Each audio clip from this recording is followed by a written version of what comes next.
This video is powered by BetUS. Use promo code YouTube150 to get your 150% sign-up bonus. Start playing today with an exclusive offer. Shout out to BetUS for being the proud sponsor of Roundtable Sports.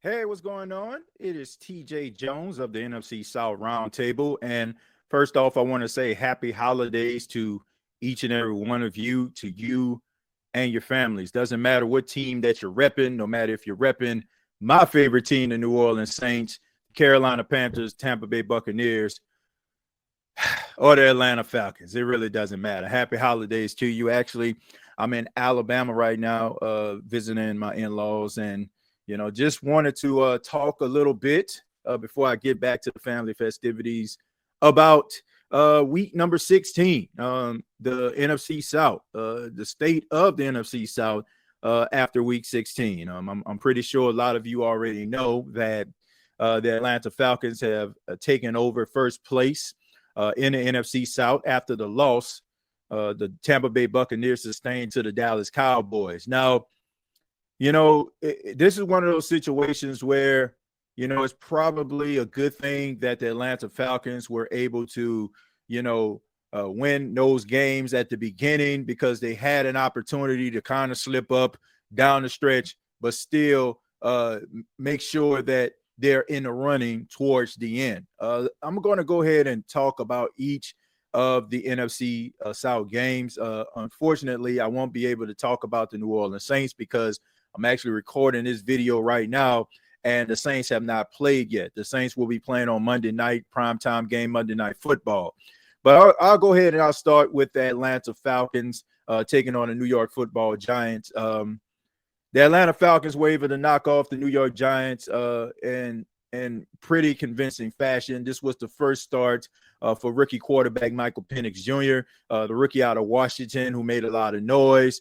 Took part in last year's national championship game. And he was a top pick. And, the crazy thing about it is, everybody thought that general manager Terry Fontenot was insane. The fact that he signed Kirk Cousins in the offseason, the veteran quarterback coming over from the Minnesota Vikings. He ends up signing him to the Falcons and then drafting Michael Penix.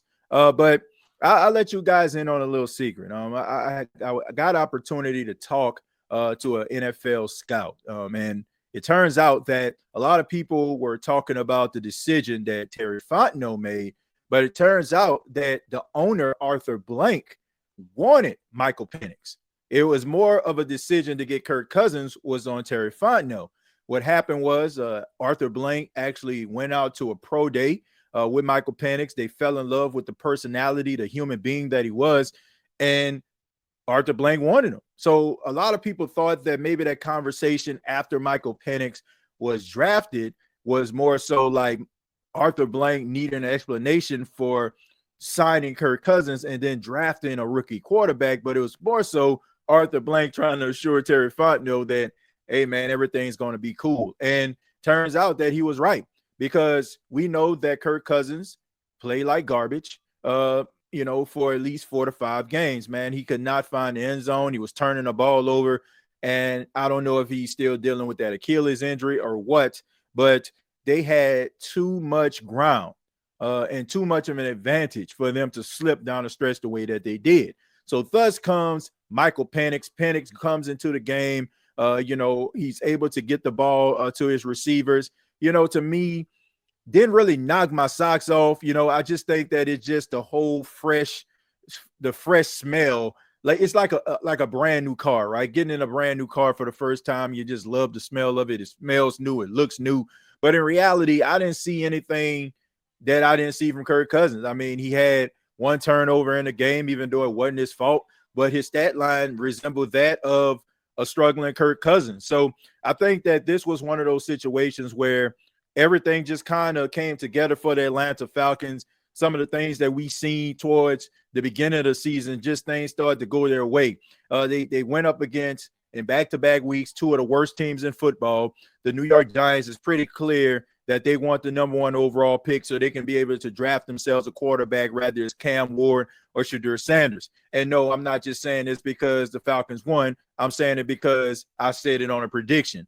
The Giants weren't looking to win this football game. The Giants are Cancun on 3 right now. So the Atlanta Falcons did what a team that needed to stay lock and step with the Bucs did. That is beat a low-hanging fruit team and did it pretty convincingly. I mean, you had some turnovers by the defense that turned into points. When that happens, you have a really good chance at winning football games. So I like the fact that, Michael Penix has came in. He's provided a spark. And I just think that the Atlanta Falcons defense has been coming on as of late. They had some issues when it comes to pass rushing. Seems like they kind of got those things under control now, and it seems like they're really hunting. So they did a good job. Got to give them credit. That's what you're supposed to do. You're supposed to beat teams like the Giants, and now they're on a collision course with the Washington Commanders. And this is one of those things where you have a team in Atlanta. This video is being powered by BetUS, the number 1 online sports book in the world. Use code YouTube150 to get your 150% bonus on your first deposit, 125% on your next 2. That's up to $2,000. We got Christmas football this week, folks. The Chiefs and Steelers and the Ravens and Texans. If you guys want to take advantage of the BetUS code YouTube150 to make your bets right here, go to betus.com.pa. We also got all the other games this week. Make sure you guys check out BetUS. They got player prop bets, same game parlays, you name it. All right, so big time shout out to BetUS. Please bet responsibly. The proud sponsor of Roundtable Sports. Who controls their own destiny? And you also have to ask yourself this when it comes to the Washington Commanders. How involved are they going to be in that game? Because Philadelphia has to play on Sunday. And if Philly wins, then they win the division.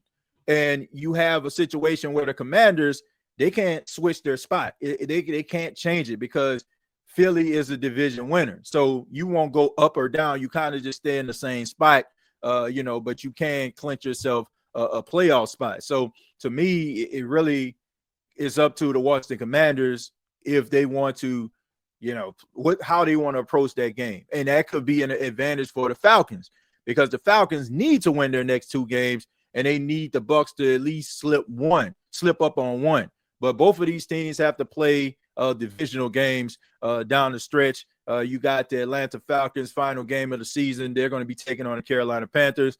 And you have the Bucs who have to play Carolina and the Saints. So we'll see. But the Atlanta Falcons did what they needed to do, knocking off the New York Football Giants. Let's go ahead and move on and talk a little bit about the Carolina Panthers. The Carolina Panthers, to me, this is a young team that they're going to be dangerous in 2025. Like I really believe that. I think that this is one of those situations where you have yourself a young roster and they have to learn how to win. They got to learn how to lose. They got to learn how to go through some of these hardships. I said last week when they took on the Dallas Cowboys, that was one of those situations where they went into the game and for the first time in 33 games, they were favored. And sometimes it's kind of hard for a young team to handle prosperity. And I think that's what happened. They end up getting hit in the mouth by the Dallas Cowboys and end up losing that football game. And I believe that Dave Canales, the head coach of the Carolina Panthers, were going to get those guys back on board. I thought that he was going to make sure that they stay focused. And he was going to use that Dallas Cowboy game as an example of why they have to stay focused. And I knew you'll see a much better version, a much tougher version than what you've seen in a Cowboy game in a game versus the Arizona Cardinals at home in Carolina. And, this was one of those games where the Arizona Cardinals had everything to play for, right? I mean, the NFC West still had opportunity to possibly be a part of that division fight towards the end. You could not afford to lose this football game. Kyler Murray and the Arizona Cardinals went into this game, probably saw the Dallas Cowboy game last week and said, man, we got this thing under control. But I'm telling you, the Carolina Panthers, they got a lot of heart on that football team. You can tell a lot from a team that doesn't have anything to play for. How are you going to respond? or do you have your golf clubs in the back of your car? You know, like, do you have them in the trunk ready? Is it Cancun on 3?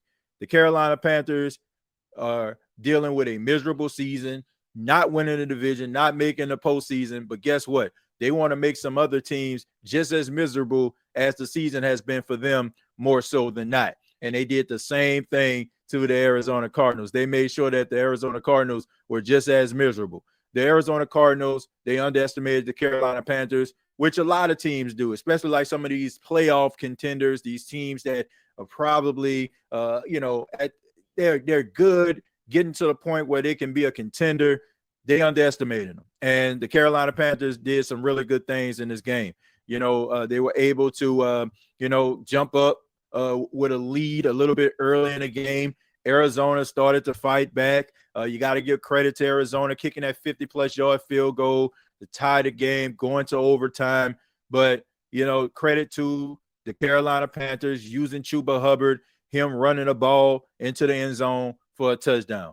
I said it on a prediction show last week. I felt the Carolina Panthers were going to win because I like what Dave Canales is doing for this football team. I like how he is instilling confidence in a young Bryce Young. And it's one of the reasons why I keep telling people, please, pretty please, stop giving up on these quarterbacks when they're 1 year, 2 years into their career. We have to start looking at these organizations.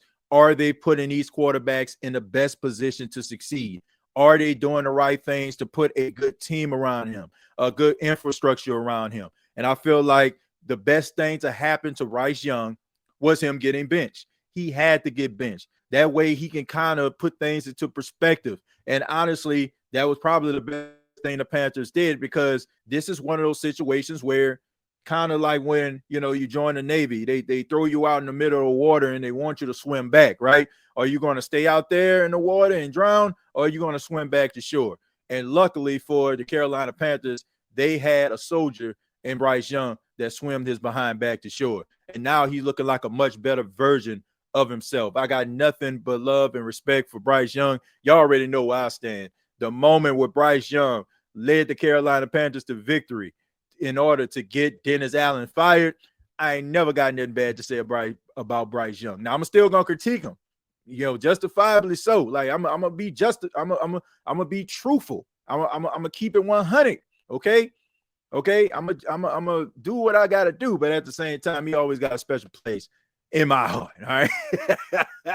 But anyway, look, they got the victory, man. And, that's what you want to see, these teams still fighting to the end.